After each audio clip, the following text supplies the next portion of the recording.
Alors, voilà, je reviens. Prenons le Do. Vous avez vu ma main, naturellement, quand on joue au piano, la main, naturellement, elle doit être à angle plat. Oui, angle plat. Je ne sais pas si ça se dit. Plat. Il n'y a pas tendu, il n'y a pas de détendu. Enfin, je fais pas de patte de mouche. Je suis pas courbé dans ce sens. Je suis pas courbé dans ce sens. Je suis normal. Voilà. Et quand je suis normal sur mon piano, qu'est-ce qui se passe? Automatiquement, mes doigts, le premier. Donc les doigts, on compte comme ça les doigts. 1, 2, 3, 4, 5. Parce que je ne sais pas si vous savez, tout comme moi, mais nous avons 1, 2, 3, 4, 5 doigts. Pour la main gauche, c'est 1, 2, 3, 4, 5. C'est pareil. Ça, c'est les doigtés. Je vais souvent vous parler des doigtés pour les nouveaux. Les anciens, ils commencent à avoir l'habitude de mes histoires de doigtés. Alors, quand on pose notre main naturellement, comme ça, en gardant bien la main à plat, pour ça, et aussi après le poignet, là, il fait un angle droit. Pour ça, il faut bien régler notre siège par rapport au clavier. Parce que les pianistes, on reste longtemps sur nos sièges. Et puis, vous, en plus, la majorité d'entre vous, vous êtes des jeunes, en pleine croissance. Alors, préservez votre dos, parce que vous passez beaucoup de temps assis sur votre piano. Alors, il faut vraiment faire attention que votre coude fasse un angle droit et que votre main soit que entre votre main et votre avant-bras, ça soit bien à plat et détendu. Souple, souple, pas de tension. La tension, elle intervient au moment où... C'est qu'au moment où je presse. Il y a entre, avant, après, ça n'existe pas. C'est que c'est le moment. C'est que l'impulse. Les batteurs, ils connaissent l'impulsion des batteurs. Ben, chez nous, c'est pareil. Et l'impulsion, elle peut être très forte, ou très doucement. C'est égal. Alors, automatiquement, quand on est en bonne position, ben, vous avez eu mes doigts. Le 1 va sur la tonique, en accord de Do. Donc, elle va sur le Do. Le troisième doigt, pour le Do majeur, va sur le Mi, qui est sa tierce majeure. Et le cinquième doigt, sur sa quinte. Et voilà, votre premier triton fait Do majeur. Et comme j'expliquais avant, quelle est la seule différence pour pouvoir faire un accord mineur? C'est que sa tierce, elle est mineure. Puis la tierce mineure, ben, on descend juste d'un demi-ton. Donc la tierce, celle-là, qui est le Mi, on descend d'un demi-ton. Vous entendez comme c'est mineur, comme le son? Ça, c'est joyeux. Ça, c'est un petit déplacement juste de mon doigt du milieu, de mon troisième doigt.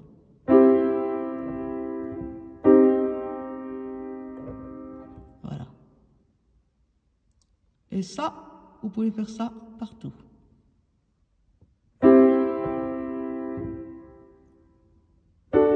Pour le Ré, par exemple, je vous les écrirai tous en langage international et je vous mettrai la table de correspondance pour ceux qui ne connaissent pas le langage international.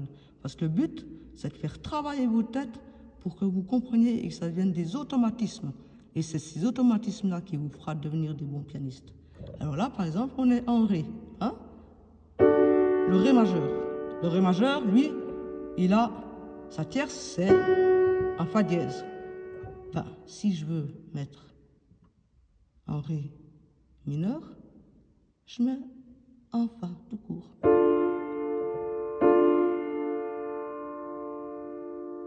Voilà. Maintenant, je vais vous montrer une technique. Alors ça, il vous faut la faire comme je dis, c'est une expression. Alors, c'est même pas une expression, comme je dis des fois, occidentale, c'est une expression purement à la moi. Taper les clous, c'est-à-dire lentement, pour pouvoir vraiment s'imprégner des accords et tous les apprendre. Parce que des fois, certains, j'ai vu en Afrique, notamment sur initiation piano professionnelle ou sur certains groupes Facebook, ainsi de suite, africains, j'ai vu que certains savent certains accords, mais pas d'autres. Alors que moi, à l'âge de 8 ans, je les ai tous appris. Et je vais vous montrer comment tous les apprendre, en tout cas les tritons. C'est très simple. Je vais vous le faire une fois, ça va vous paraître impressionnant, mais c'est extrêmement simple.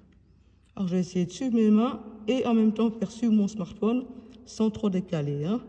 Des fois, c'est ça mon défi, parce que je ne vois pas entre mes yeux et puis mon smartphone.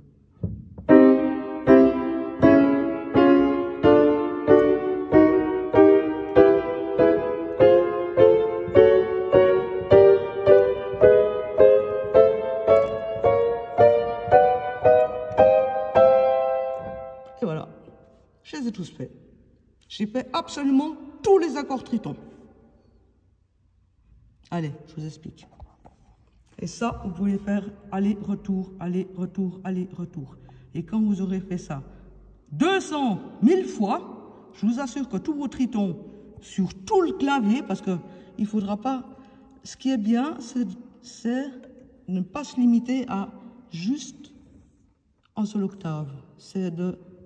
Justement, c'est d'aller sur tout le clavier.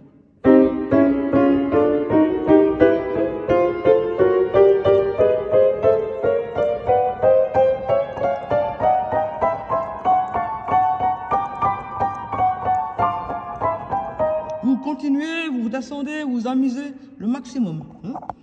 Alors, je vais vous expliquer comment je fais ce petit secret. Le petit secret, il est là. C'est qu'en fait, je fais Do mineur, Do majeur.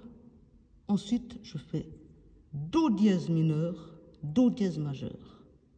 Ensuite, je fais Ré dièse, Ré mineur, Ré majeur. Ensuite, Ré dièse mineur, Ré dièse majeur. Et ça de manière très simple. Pourquoi? Parce que, en fait, mon pouce, mon 1 et mon 5 ne bougent pas 2 fois à chaque fois. Quand je fais Do mineur, il ne bouge pas. Et quand je fais Do majeur, la seule chose qui bouge, c'est ma tierce. Mais mon 1 et mon 5 ne bougent pas. Ensuite, je bouge simplement d'un demi-ton avec mon 1 et mon 5. Et mon 3, lui, il ne bouge pas. Comme ça, je reste en mineur, mais sur le Do dièse. Là, c'est Do dièse mineur. Maintenant, je fais bouger mon troisième doigt, ce qui va me faire un Do dièse majeur. Mais le 1 et le 5 ne bougent pas, eux. Maintenant, je refais le contraire. Je bouge le 1 et le 5 d'un demi-ton. Le 3, je ne le bouge pas, ce qui va me faire un Ré mineur. Maintenant, je laisse mon 1 et mon 5 et je bouge que le 3 en demi-ton, ce qui va me faire un Ré majeur.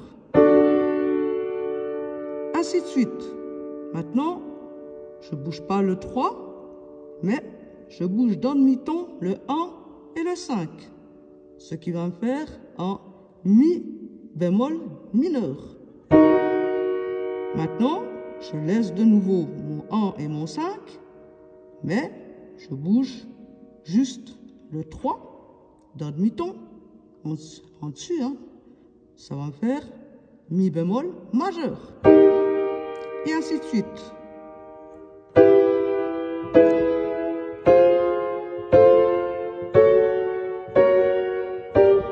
Et vraiment, la vitesse que je vous conseille pour travailler ça, c'est pas plus vite que ça.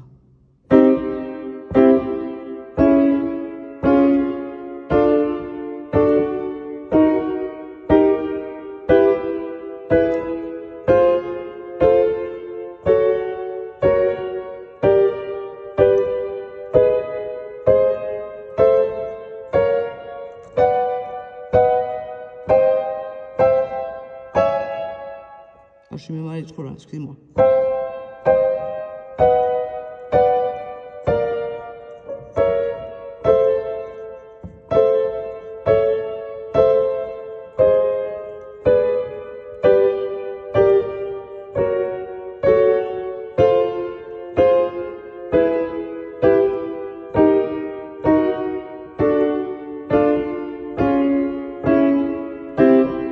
Voilà, un débutant, s'il me fait ça, c'est parfait.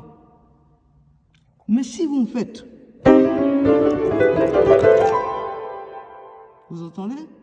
Ça, c'est du dégueulando. Et c'est moche. Alors, je préfère un élève qui va me faire...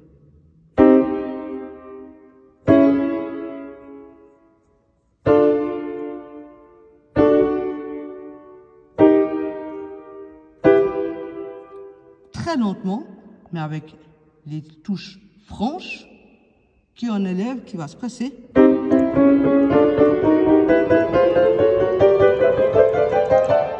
Et qui me fait de la crotte. D'accord?